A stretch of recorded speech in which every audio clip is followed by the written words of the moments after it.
അപ്പോൾ നമ്മൾ ഇന്നത്തെ വീഡിയോയിൽ ഡിസ്കസ് ചെയ്യുന്നത് കേരളത്തിലെ മുഖ്യമന്ത്രിമാരെ കുറിച്ചാണ്.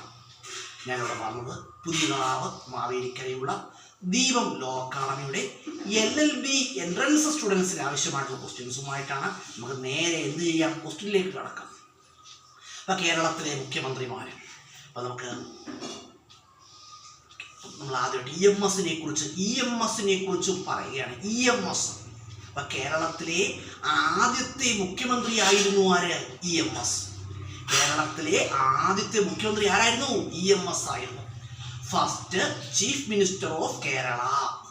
Answer EMS. First chief minister of Kerala. Answer എന്താണ്? EMS. അതുപോലെ തന്നെ first communist chief minister of Kerala. EMS. കേരളത്തിലെ ആദ്യത്തെ കമ്മ്യൂണിസ്റ്റ് മുഖ്യമന്ത്രി ആരായിരുന്നു? EMS ആയിരുന്നു. ഇന്ത്യയിലെ തന്നെ ആദ്യത്തെ കമ്മ്യൂണിസ്റ്റ് മുഖ്യമന്ത്രി ആരായിരുന്നു? EMS ആയിരുന്നു. First communist chief minister of India. ഇന്ത്യയിലെ തന്നെ ആദ്യത്തെ കമ്മ്യൂണിസ്റ്റ് മുഖ്യമന്ത്രി ആരായിരുന്നു? EMS ആയിരുന്നു. EMS ആയിരുന്നു. അതുപോലെ തന്നെ EMSന്റെ ആത്മകഥ ഏതാണ്? EMSന്റെ ആത്മകഥയായിരുന്നു ഏത്? EMSന്റെ ആത്മകഥയായിരുന്നു ആത്മകഥ.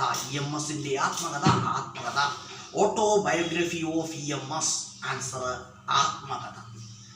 അതുപോലെ തന്നെ EMS 1957 നീലേശ്വരത്ത് നിന്നുമാണ് ആദ്യമായിട്ട് മത്സരിച്ച് ജയിച്ചത് കേട്ടോ. ഓർത്ത് വെച്ചോളുക.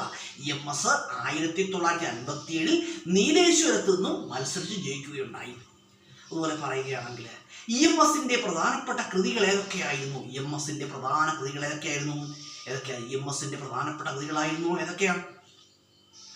അത് കേരളം മലയാളികളുടെ മാതൃഭൂമി, 1.25 കോടി മലയാളികൾ തുടങ്ങിയവ ആരുടെ കൃതികളാണ്? EMSന്റെ കൃതികളായിരുന്നു കേട്ടോ. 1.25 കോടി മലയാളികൾ, അതുപോലെ കേരളം മലയാളികളുടെ മാതൃഭൂമി, ഇതൊക്കെ ആരുടെ ബുക്കാണ്? EMSന്റെ ബുക്കുകളാണ്. Famous book of EMS. Answer 1.25 കോടി മലയാളികൾ, കേരളം മലയാളികളുടെ മാതൃഭൂമി. കേരളം മലയാളികളുടെ മാതൃഭൂമി. 1.25 കോടി മലയാളികൾ എന്ന് പറഞ്ഞു. ഓക്കെ, അന്ന് EMSന്റെ ഭരണകാലത്ത് EMS മുഖ്യമന്ത്രിയായിട്ടിരുന്ന സമയത്ത് കേരളത്തിലെ ജനസംഖ്യ എത്രയായിരുന്നു? 1.25 കോടിയായിരുന്നു. അതുകൊണ്ടാണ് 1.25 കോടി. ഇന്ന് കേരളത്തിലെ ജനസംഖ്യ എത്രയാണ്? 3.5 കോടി ജനങ്ങൾ. കേരളത്തിലെ ജനസംഖ്യ 3.5 കോടിയാണ്. അപ്പോൾ ലോകത്ത് ഏറ്റവും കൂടുതൽ ജനസംഖ്യയുള്ള രാജ്യം ഏതാണ്? ലോകത്ത് ജനസംഖ്യയിൽ ഏറ്റവും മുന്നിൽ നിൽക്കുന്ന രാജ്യം ഏതാണ്? നമ്മുടെ ഇന്ത്യയാണ് കേട്ടോ. ലോകത്ത് ജനസംഖ്യയിൽ ഏറ്റവും മുന്നിൽ നിൽക്കുന്ന രാജ്യം ഏതാണ്? ഇന്ത്യയാണ്.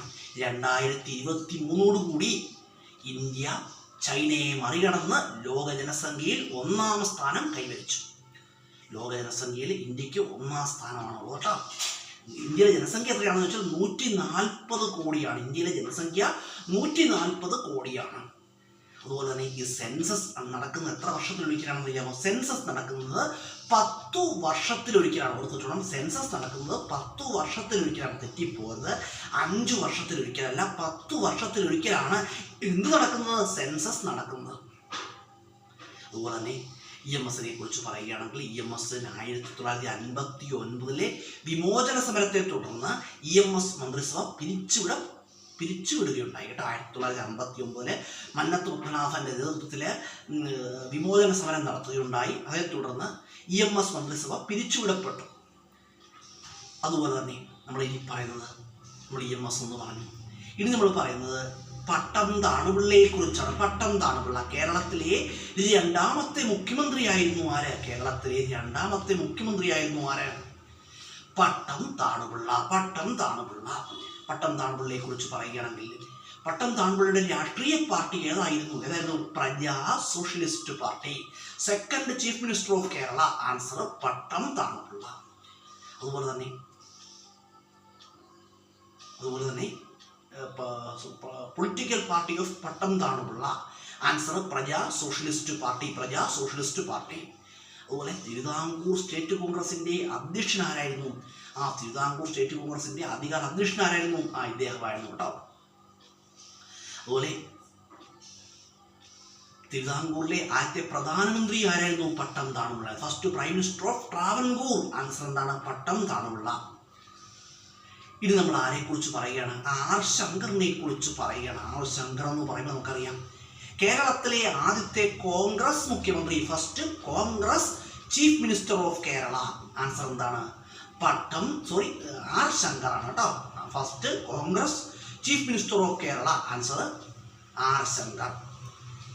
അതുപോലെ തന്നെ പിന്നോക്ക സമുദായത്തിൽ നിന്നുള്ള ആദ്യത്തെ കേരള മുഖ്യമന്ത്രി ആരായിരുന്നു? ആർ ശങ്കർ ആയിരുന്നു. First chief minister from backward community. Answer എന്താണ്? R Shankar. First chief minister from backward community. Answer R Shankar.